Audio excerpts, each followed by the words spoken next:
Jangan terus duduk seperti katak di bawah tempurung. Setelah setahun merampas kuasa, maka berkokoklah pemimpin gerombolan itu. Kononnya, Kerajaan Perikatan Nasional berjaya mengemudi pentadbiran negara dengan cemerlang.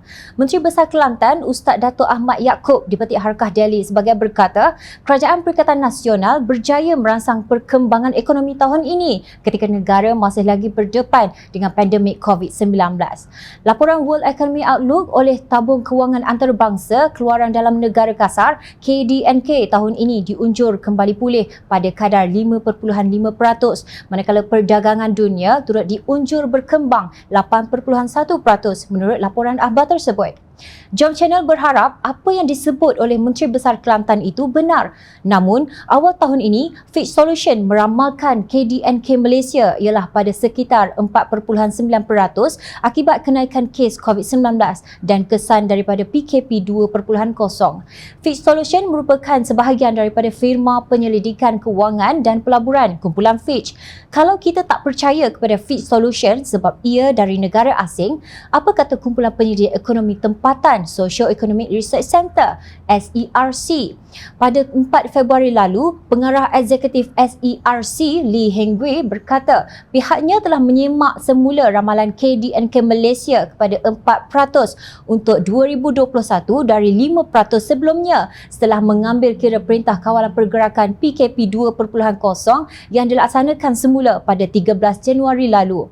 Buat masa ini, saya berpegang pada sasaran pertumbuhan KDNK 4% sahaja. Setakat ini adalah yang terendah berbanding dengan konsensus pasaran. Jadi saya harap angka KDNK untuk tahun 2021 tidak akan sebegitu rendah, katanya dalam taklimat media maya seperti di Petik Akhbar Perniagaan di edgemarkets.com. Menurut Heng Gui, prestasi ekonomi Malaysia pada tahun 2021 akan ditentukan oleh beberapa faktor iaitu keberkesanan usaha membendung virus COVID-19, program imunisasi, pelaksanaan program perbelanjaan belanjawan 2021 dan bantuan tunai serta nilai ekspor untuk membantu menyokong pertumbuhan ekonomi.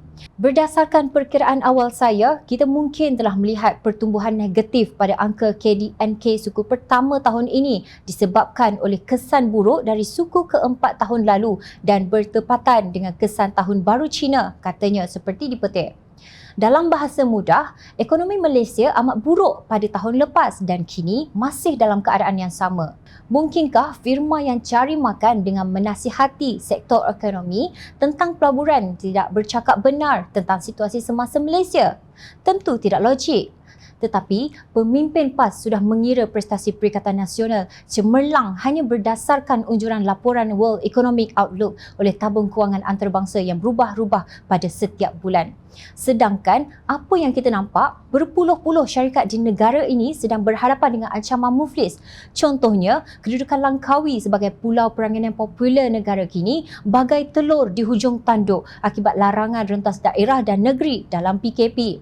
Ketua Pegawai Eksekutif Persatuan Pelancongan Langkawi LTA Zainuddin Kadir berkata penutupan hotel di pulau itu tidak dapat dielakkan ekoran larangan rentas daerah dan negeri ketika ini yang masih berterusan.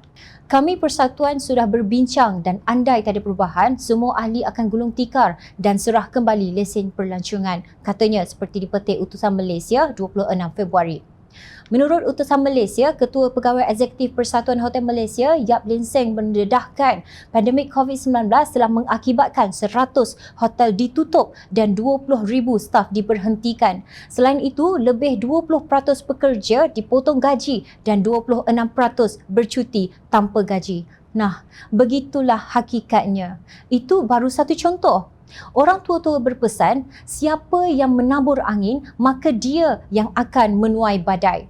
Badai itulah sebenarnya yang kalian tuai, bukannya kecemerlangan yang hanya wujud dalam halusinasi selepas menebuk atap. Islam mengajar kita perbuatan yang baik akan mendapat keberkatan. Namun jika berbuat jahat, maka kesan buruknya akan berbalik kepada diri kita sendiri. Merampas mandat rakyat adalah kejahatan yang nyata. Kini seluruh negara menerima padahnya.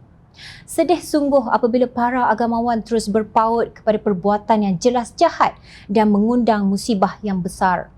Mereka berpuas hati dengan kenaikan gaji dan allowance serta pangkat yang diberi, sedangkan rakyat sedang bergelut demi menempuh masa depan yang suram penuh kesengsaraan.